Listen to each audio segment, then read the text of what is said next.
In 1913, Theodore Roosevelt wrote, "Do what you can with what you have where you are." And that quote is as important today as it was back then. There is a legacy in this country of voter suppression and disenfranchisement. And though progress has been made in that fight, barriers are constantly erected to hamper and stop fair and free elections. And with so many of our civil liberties and rights at stake, now more than ever, we must make sure our votes are cast and our voices are heard. I have been asked to answer the question, how can communities, organizations, and citizens of all ages help protect and expand voting rights? The thing is, I don't know most of you. I don't know what you're capable of, or the communities you come from, or the organizations you influence. But I do know that Theodore Roosevelt hit on one surprisingly simple answer.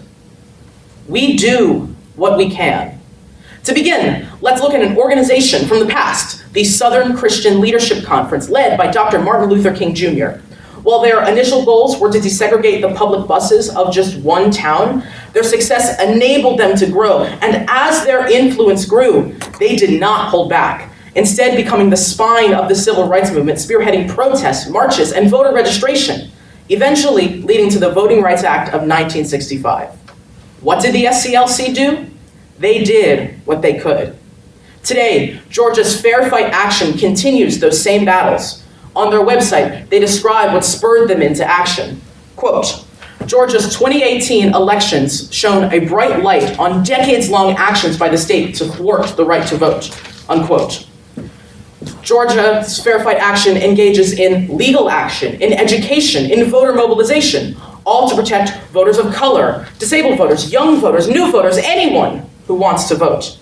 The organization grew from the grassroots of Georgia into a national force.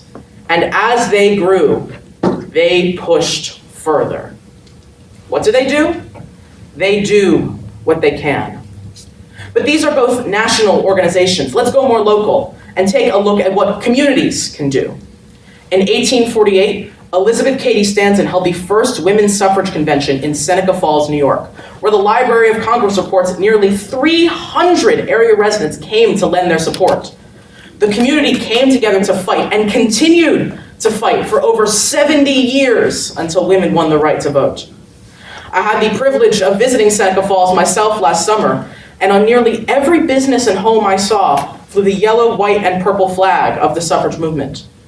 They may have been mocked in cartoons, reviled in churches, assaulted in the streets, but this community never gave up, and they never gave in. They did what they could. Today, communities are still coming together to help protect and expand voting rights. In December of 2019, the community of Tallahassee rallied behind an 18-year-old Madeline Fiak and her petition to implement pre-voter registration drives in public high school campuses. With massive community support, as noted by the Tallahassee Democrat, the resolution was adopted unanimously and put into action to the state, allowing access for new, young voters. They did what they could. Though these are both community efforts, they still began with just one person, which leads us to look at what citizens can do to help protect and expand voting rights. Henry David Thoreau was an abolitionist who fought against the horrors of slavery, and he knew that his greatest strength was in the power of his pen. In his famous 1849 essay, Civil Disobedience, Thoreau wrote, quote, "Cast your whole vote, not a strip of paper merely, but your whole influence," quote. Thoreau's exhortations to vote, yes, but to use your own influence convinced many to take up social activism. He used his considerable voice to mobilize citizens into action. He did what he could. But most of us don't have Thoreau's reach. What can one single person do today to help protect voting rights? I want to tell you a story about my grandmother's friend Gladys. She's 85, uses a wheelchair, and lives alone in rural Tennessee. She can't drive, and she can't easily afford a ride. The odds were stacked against her. So what did she do? She convinced a local cab company to reduce their fares for all voters on election day. And she got herself to that polling place. And she helped herself, her community, and her country in the process. When I asked her why she did it, she said, "You never give up on trying to make things better."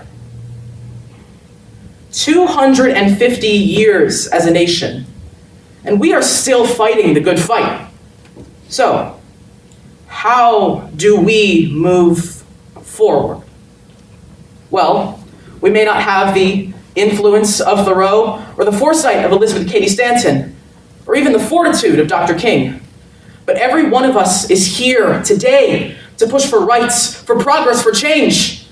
I believe that every one of us, no matter how young or how old, where you come from or what you do, we all have a part to play. We use our voices to speak for those who cannot. We dedicate ourselves to the world we want to see. This is how we protect and expand voting rights. We do what we can. So let's get started.